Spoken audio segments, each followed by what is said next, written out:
The great hall of the Galactic Assembly fell silent as Ambassador Sarah Chen took the podium. The massive chamber, designed to accommodate representatives of over 300 species, seemed to close in around her. Crystalline beings flickered with anticipation, while methane-breathing giants watched through their environment suits. The vote had been cast, and now humanity would face its sentence. Distinguished members of the Assembly, Sarah began, her voice steady despite the gravity of the moment. I stand before you not to plead, but to inform. The translator matrices carried her words to every being present, though the steel in her tone needed no translation. The chief administrator, a towering Zinthar with iridescent scales, raised all four hands for silence. The Assembly's decision is final. Ambassador Chen, your species has demonstrated a persistent inability to conform to galactic standards of predictable progress. Your innovative leaps and creative solutions threaten the careful balance we have maintained for 10,000 years. Sarah allowed herself a small smile. We understand perfectly, Administrator. Humanity accepts our exile from Assembly space. We will withdraw all our colonies, ships, and citizens beyond the outer rim within 1 standard year, as required. She paused, noting the ripple of satisfaction that passed through the gathered representatives. They thought they had won. However, she continued, I feel obligated to remind the Assembly of Earth's Signal Broadcasting Treaty of 2157. Upon our withdrawal, all technological safeguards preventing the transmission of human entertainment broadcasts into Assembly space will be lifted. The chamber erupted in chaos. The Vril delegation's crystalline forms nearly shattered in distress, while the Merrick's representatives' tentacles twisted into knots. They all remembered how human entertainment had disrupted their societies even with heavy filtering. The idea of unrestricted broadcasts sent shudders through the Assembly. The chief administrator's scales had lost their luster. You wouldn't dare. The cultural contamination would be completely legal under Assembly law. Sarah finished. We're being exiled, not imprisoned. The treaty specifically allows free transmission of cultural materials across the outer rim. Unless, of course, the Assembly would like to propose a modification to our exile terms. In the observation gallery, Sarah's aide, Marcus Wong, fought to keep his expression neutral. The Assembly had expected humans to beg, to break down, or to lash out in anger. Instead, they were discovering that humanity had anticipated this possibility and prepared accordingly. The next 6 hours were a blur of negotiations. The final terms were far more favorable than the original sentence. Humanity would retain several key colonies, maintain trade rights with non-Assembly species, and keep their entertainment broadcasts heavily filtered. In exchange, they would withdraw from core Assembly space and cease their disruptive technological experimentation within Assembly territories.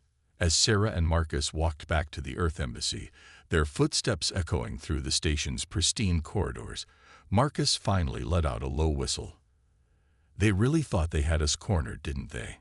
Sarah's diplomatic mask slipped, revealing a grin that would have terrified the Assembly members. The thing they never understood, Marcus, is that humans don't see corners. We see opportunities. She pulled out her quantum tablet, displaying a map of unexplored space beyond the outer rim. They're so focused on maintaining their perfect order that they've ignored 70% of the galaxy. No regulations out there. No restrictions on innovation. No limits on human creativity. Marcus studied the map, realization dawning. You're saying exile might be exactly what we needed. The Assembly built their civilization on careful planning and predictable progress. But the universe isn't predictable. Sooner or later, they'll face something their careful rules can't handle. Sarah's eyes sparkled with determination. And when that day comes, humanity will be ready, with technologies and solutions they never dreamed possible. Back in her office, Sarah began drafting the message to Earth's government. The Assembly thought they were punishing humanity, forcing them into the galactic wilderness. They didn't understand that humans had always done their best work on the frontier, pushing boundaries and breaking new ground. The message was simple. Exile accepted. Operation New Horizon is go. Within weeks, the human exodus began, but it wasn't the desperate retreat the assembly had imagined. Ships departed in orderly waves, their crews excited rather than demoralized. Research stations were dismantled with precision, their components carefully preserved for future use. The assembly observers noted with confusion that the humans seemed almost eager to leave. They didn't see the quantum-encrypted transmissions flying between human ships and stations. They missed the subtle modifications being made to engines and sensors, improvements that pushed just up to, but not past, assembly restrictions. And they certainly didn't notice the small automated probes launching into unexplored space, mapping routes, and gathering data for humanity's next great adventure. The assembly had meant to clip humanity's wings. Instead, they had given them the entire sky. 5 years into humanity's exile, the research vessel Magellan drifted through an uncharted star system 50,000 light-years from Earth. Captain Elena Rodriguez stood on the bridge, watching a holographic display of the strange orbital patterns before her. 3 suns danced around each other in a complex gravitational ballet, while 12 planets traced paths that would have given assembly physicists nightmares. They would have never explored this, Elena mused, marking another anomaly in the ship's log. Too unpredictable, too dangerous, too human. Her crew had spent the last month studying the system's unique properties, discovering phenomena that defied conventional physics. Commander David Chen, her chief scientist, looked up from his station. Speaking of unpredictable, you'll want to see this. He transferred his data to the main display, showing readings from the 4th planet. We're detecting energy signatures, artificial ones. Elena leaned forward, her heart racing. Ancient tech. Older than anything in assembly records, David confirmed. And it's still active. Within hours, the Magellan shuttle descended through the 4th planet's atmosphere. The landing team, led by Elena herself, stepped onto the surface of a world that no assembly species had ever visited. Before them stood a structure that shouldn't have existed, a towering spire of dark metal that seemed to absorb light itself. Definitely not assembly design, Elena commented, running her scanner over the structure's surface. Their architecture is all about showing off their technological achievements. This was built to last. The team spent days studying the spire, gradually unlocking its secrets. The technology inside wasn't just advanced, it represented an entirely different approach to physics and engineering. While assembly tech relied on careful control and limitation, these ancient builders had embraced chaos and uncertainty, turning them into advantages.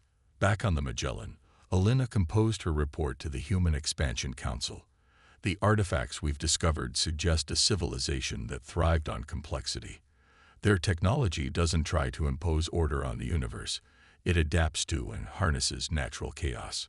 Sound familiar? The response came within hours. Proceed with full analysis. All resources authorized. Over the next 6 months, similar discoveries were made across unexplored space. Human ships, freed from assembly restrictions, found more ruins, more technology, and more evidence that humanity wasn't alone in their approach to innovation. These ancient builders, whom they named the pioneers, had left behind a legacy that the assembly's rigid thinking could never have uncovered. In a hidden research facility on New Terra, humanity's first independent colony, Dr. Sarah Chen, the former ambassador who had turned exile into opportunity, reviewed the latest findings. The pioneer artifacts were revolutionizing human understanding of physics, engineering, and the very nature of space-time. They thought like us, she told her team, examining a piece of pioneer tech that supposedly violated several laws of physics. They saw chaos as a tool, not a threat. And now their legacy is ours. The breakthroughs came rapidly after that. Human ships began incorporating pioneer principles into their designs, achieving speeds that assembly scientists had declared impossible. Energy generation systems evolved beyond anything seen in known space.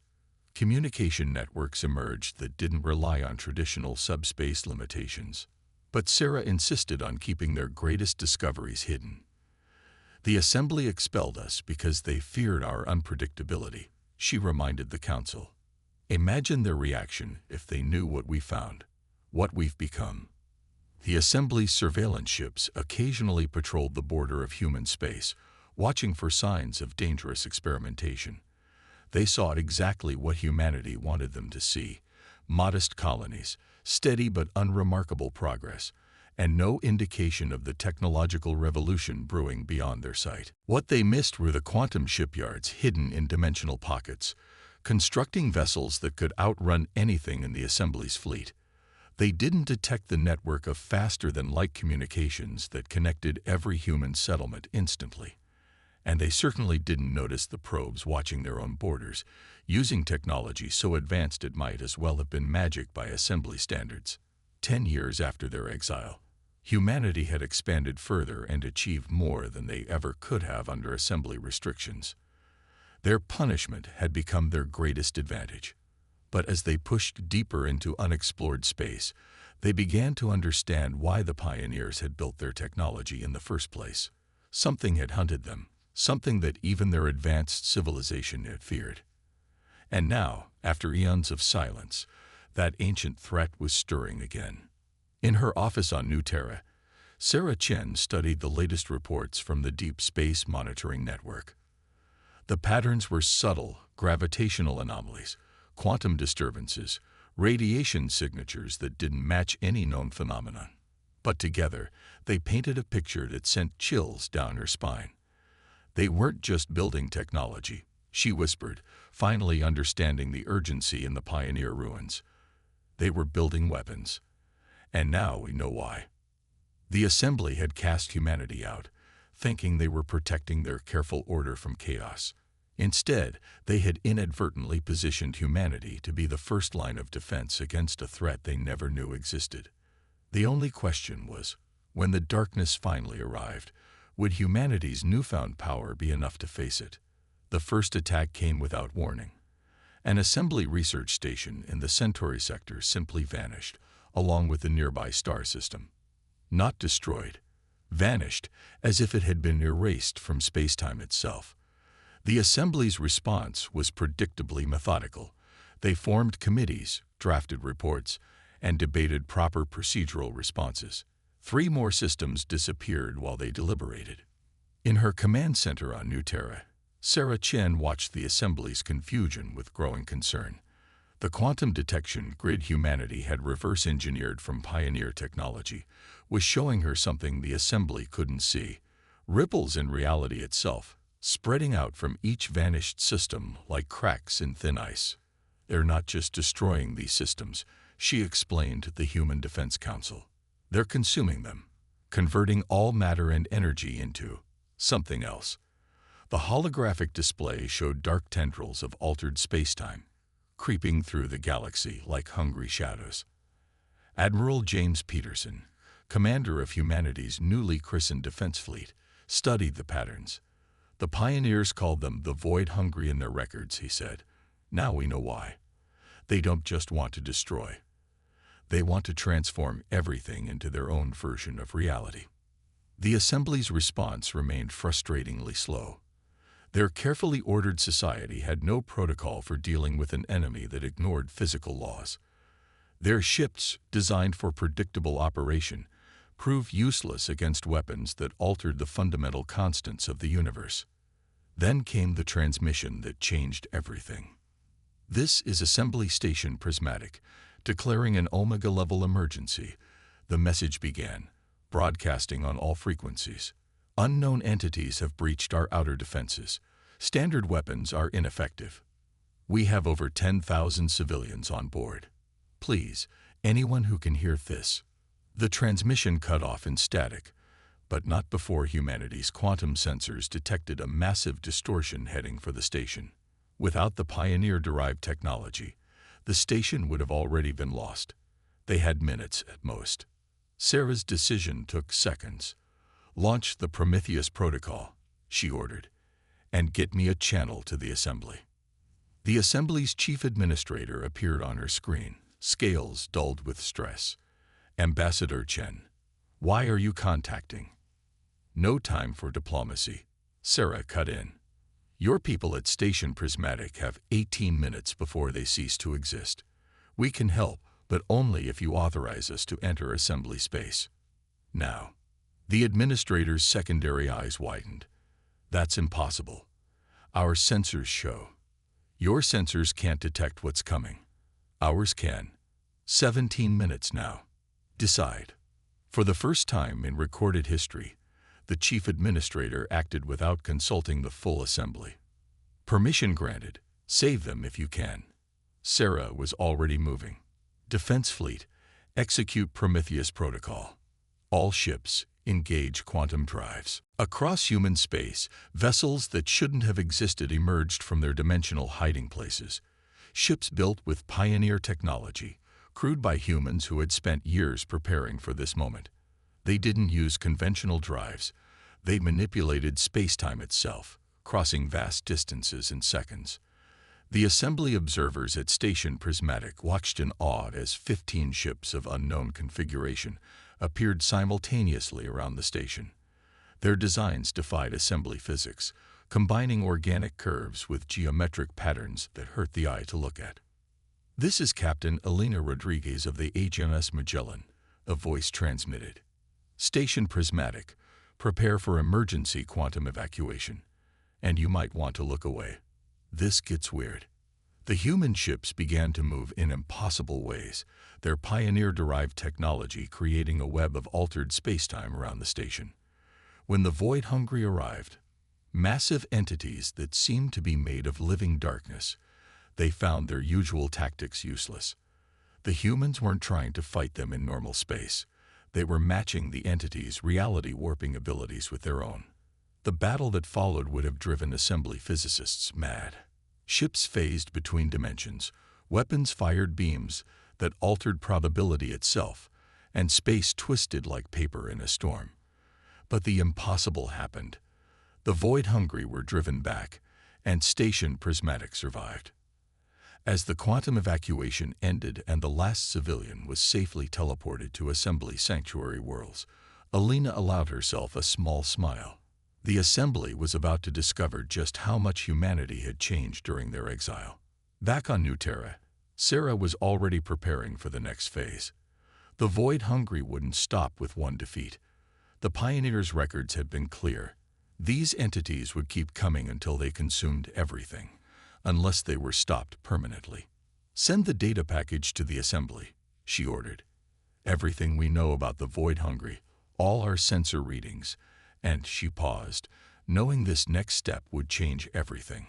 A basic overview of Pioneer technology integration. Her aide looked startled. Are we sure about sharing that? After they exiled us. Sarah nodded. The Assembly exiled us because they feared chaos and unpredictability.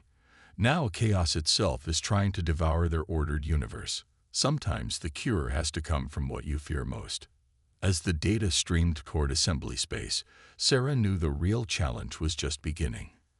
Humanity had mastered the Pioneers' legacy, but even that ancient civilization had fallen in the end. To survive what was coming, they would need to do what humans did best. Take what they had learned and push it further than anyone had gone before. The darkness between stars was stirring, and the real war was about to begin. The Grand Chamber of the Assembly hadn't changed in the 15 years since humanity's exile, but everything else had. Where once crystalline beings and methane brothers had debated trade regulations, now they huddled over tactical displays showing the advance of the Void Hungry.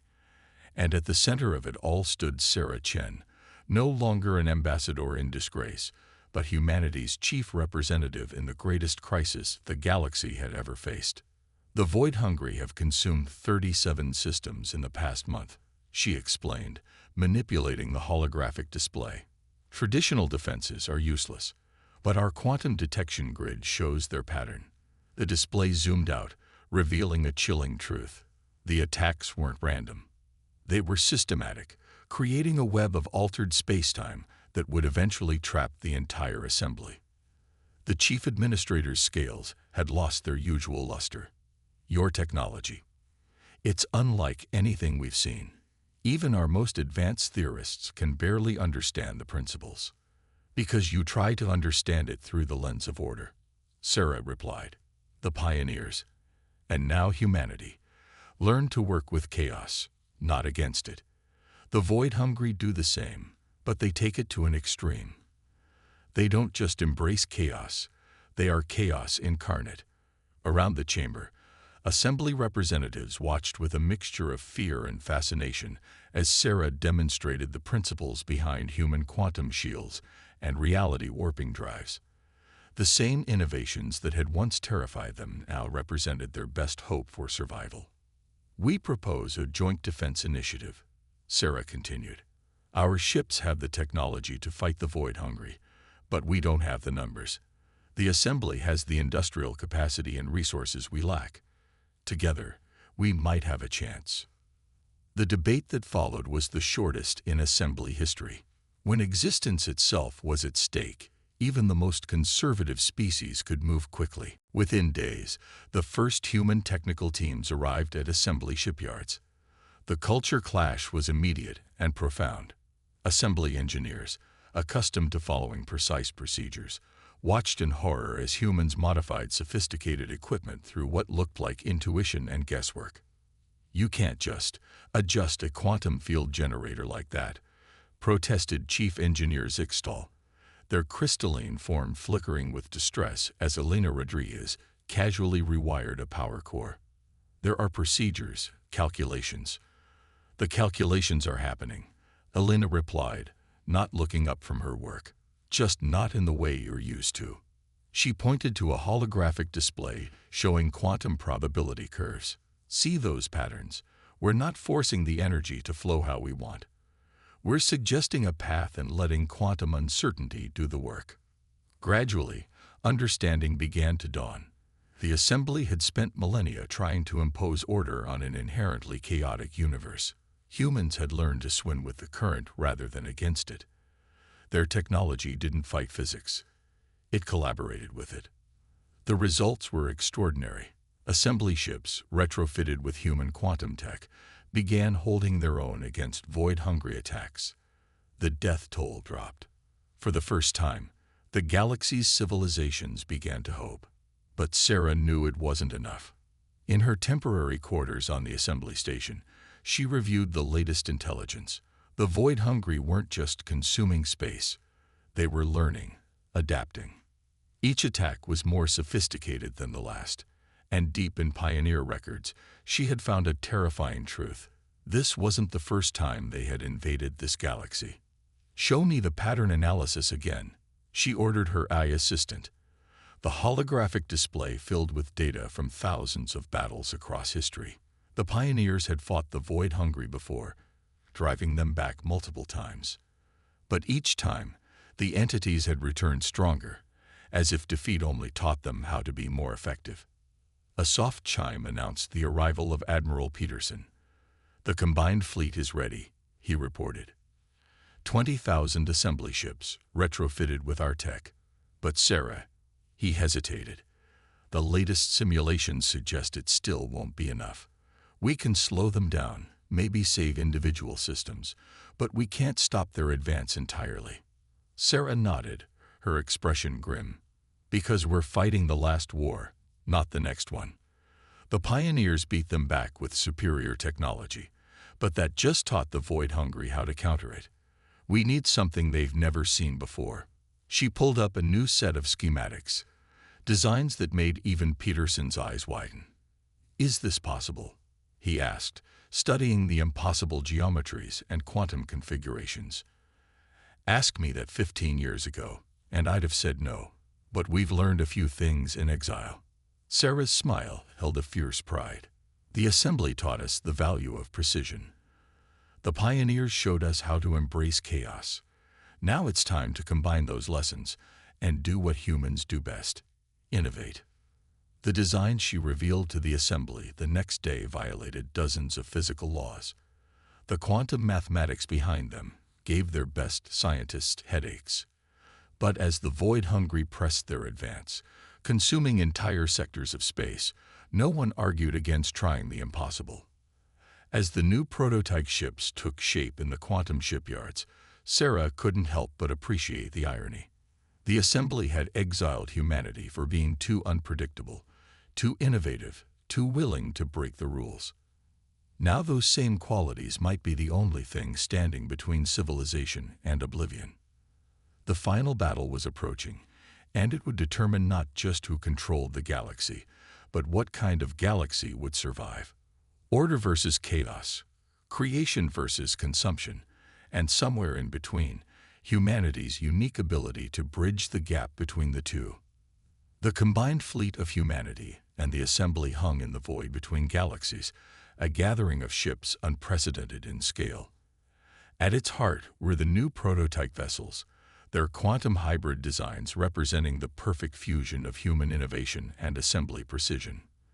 They waited at the edge of known space, preparing to execute the most audacious plan in the history of both civilizations. Sarah Chen stood on the bridge of the flagship Prometheus, watching the final preparations. The ship around her was unlike anything that had ever existed. Not quite solid, not quite energy, existing in multiple quantum states simultaneously. It was beautiful, terrifying, and impossible, which made it perfectly human. The void-hungry have taken the bait, Admiral Peterson reported, his hologram flickering with quantum interference. They're converging on the Helios sector, just as predicted. Sarah nodded. The trap had required sacrificing an uninhabited star system, but it had worked. All ships prepare for Phase 1. Remember, timing is everything. The void-hungry arrived as a wave of living darkness, reality-warping entities that made the space around them scream. But this time, instead of finding helpless prey, they encountered something new. The combined fleet didn't try to fight them directly. Instead, they executed a maneuver that should have been impossible. Every ship, moving with assembly precision, but powered by human quantum tech, jumped simultaneously. Not through space, but through probability itself. They created a quantum resonance wave that rippled through space-time, momentarily forcing everything in the sector to exist in a single, unified quantum state. For one crucial moment, the void-hungry lost their greatest advantage, their ability to exist in multiple states of reality at once. They became solid, definable, and most importantly, vulnerable. Phase 2. Execute. Sarah's order rang across quantum channels as the prototype ships moved in. Their weapons didn't fire energy or matter, but pure probability, reorganizing reality around the void-hungry.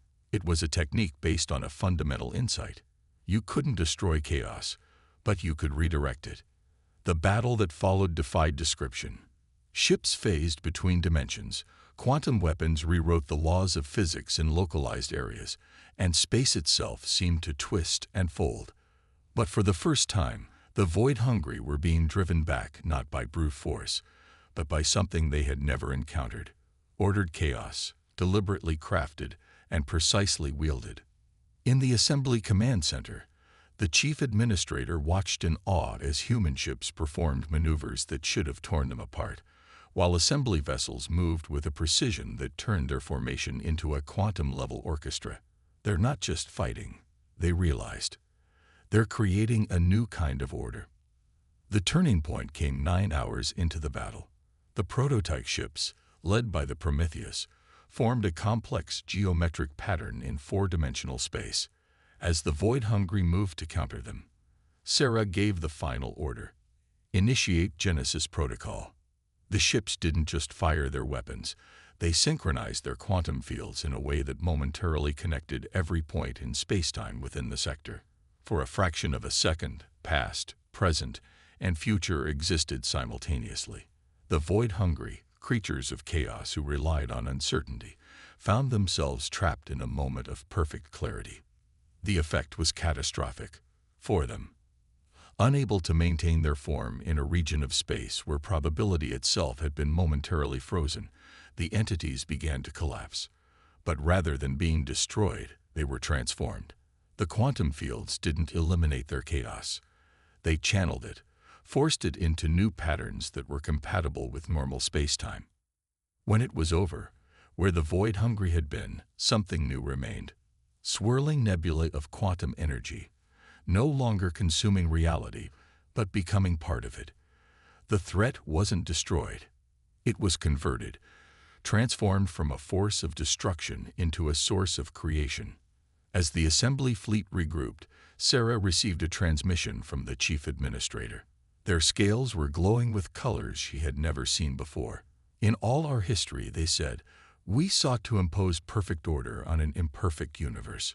We feared chaos, feared change, feared humanity. But you showed us something we had never considered. That order and chaos are not opposites to be fought over, but partners in a greater dance. The aftermath brought changes no one could have predicted.